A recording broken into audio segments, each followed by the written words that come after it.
What's up guys, Dragon here with another reverse 1999 video.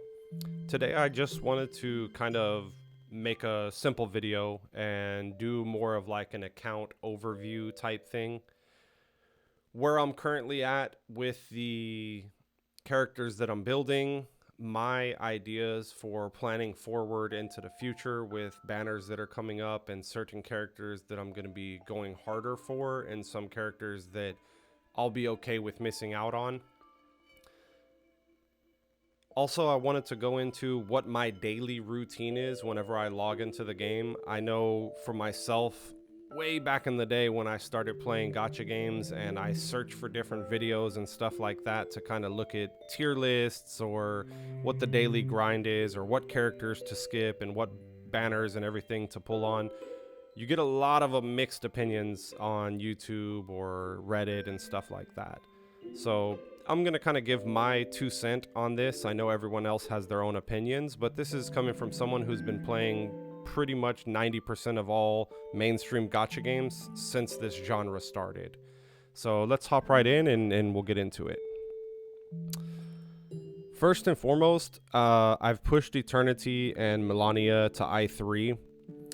Eternity was just a character that I really like her kit. I think that she's going to have a good longevity of being useful as a character, especially with her survivability and how she can kind of solo a lot of content right now. As the game progresses, I'm assuming content's going to get a little bit more difficult. It's going to require you to have a more synergistic team, which most gacha games do this. It's kind of their ploy to get you to pull on the new banners and their ploy to get you to get the next characters that are coming out. They'll add mechanics or they'll add different enemies and stuff like that that require some of the skills or abilities that these new characters come out with. Next up, I went ahead and did Melania. Again, just a really great character overall. If there's ever content in the game that kind of stops her from using her kit and abilities, we'll see, but I really doubt that's going to happen as Moxie is such a huge integral as part of the game. So having her kit as something that can take Moxie away and steal Moxie for herself, it just seems like this character also has a very long shelf life. Sure, she'll be power crept in like damage and stuff like that, which most characters do. But as for usage, whenever you have a really great support, you really can't go wrong with picking a DPS as long as you put a lot of effort into building up the supports that will benefit these characters. A lot of people misunderstand team building in gacha because they usually just go for the highest point of damage and stuff like that, which is great if you're trying to zero cycle or you're trying to do the fastest clear of content, or if there's content that requires you to, clear within 12 stages and you're struggling with that, then of course, more DPS will help with that. But as for scaling through like different events and scaling through different content that comes out in a lot of these games, most of the characters are just fine if you build the supports around them. With her, I'm probably going to push her to 45 just to have a rounded up number. Same thing with the Psycube. I'll probably push it to 50 and leave it at that for now. I did push her all the way to Resonant 10 because I did feel like I wanted to have just a full package with her going forward. The next Limbo is going to be based around Mineral and Beast, so I wanted to have them two prepared for that so I can have an easy clear of the Limbo next week, or whenever it comes out. I apologize. My next character that I am pushing up is going to be Sotheby. I'm about 67 or 63 K away, which I'll get that tomorrow. Go ahead and pop her to I3 so I can have that better healing and better survivability for the team with her. Also, I am waiting for Tooth Fairy and Changeling. Those will be two characters that I'm kind of pushing hard for. I really like the Poison comp. I read a lot about it and watched a bunch of the Chinese streams and everything.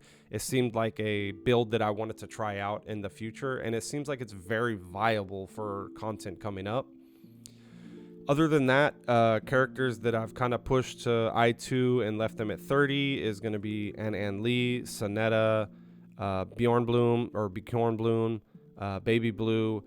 Tenet, I might push her up to 30. I'm probably going to skip on bringing DK up to I2 right now. A Knight, I definitely want to bring him up. He has a very viable, I think when 1.4 comes out, there's a new Psycube that makes him pretty much cracked.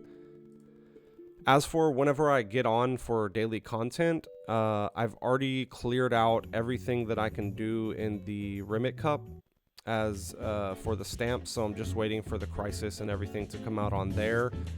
I would say you don't even have to push it this far.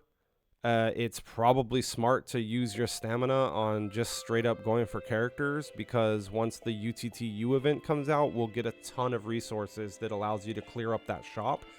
Plus the event is going on for another, what, 20 days? How much longer is this going on? 21 days. So we have a lot of time left on that. It's not really necessary to just spend every bit of stamina on that event unless you're going for things directly in the shop. Once you get the things that you need in the shop, what I would recommend is going back into your characters, see which ones you want to start bringing up for your next team.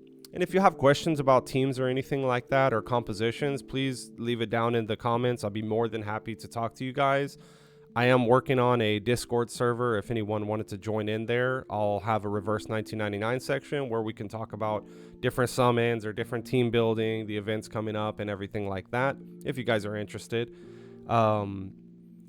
Yeah, other than that, I would say, you know, check into your wilderness, grab all the materials from here. Very common sense on that, which I needed to grab right now. Thanks for reminding me.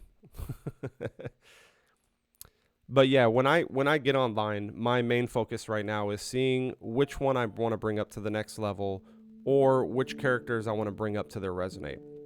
So a little tip that I've kind of found out myself, and I'm sure there's guides out there for it, but it's something that I've seen specifically when I was trying to bring her up, because I have spent most of the stamina recharges. I do a couple daily purchases of limits to just boost up to get a little bit more gameplay in during the day.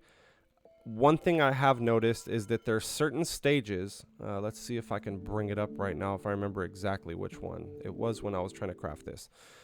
That you're looking for the bigger material that also has some of the, okay, for example, this one right here.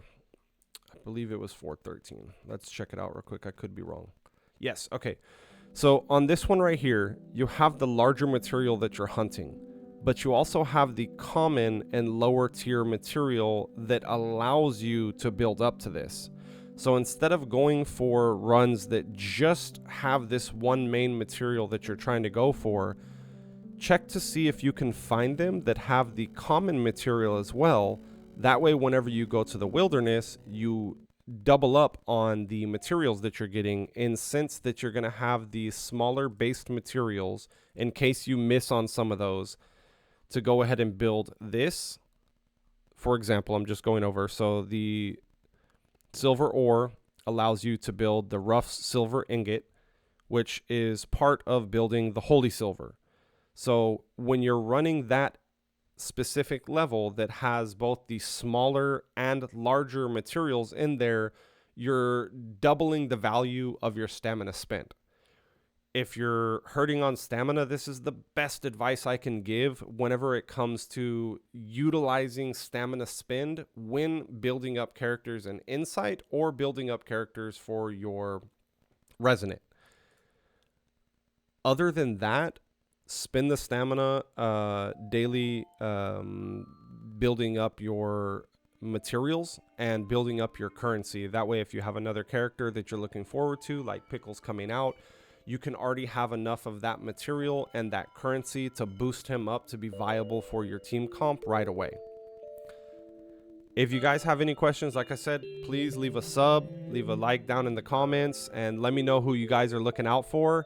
And I have another account that I've been playing as free to play. I've saved up all the summons. I want to do a giveaway on that account, maybe 2-3 more patches into the future, when I have about 400 to 500 summons available. We'll do a full summoning session for that character, see what we get, and we'll do a giveaway for any of the subscribers on the channel. All right, guys, peace out. Love you guys. Thank y'all. Have a great night.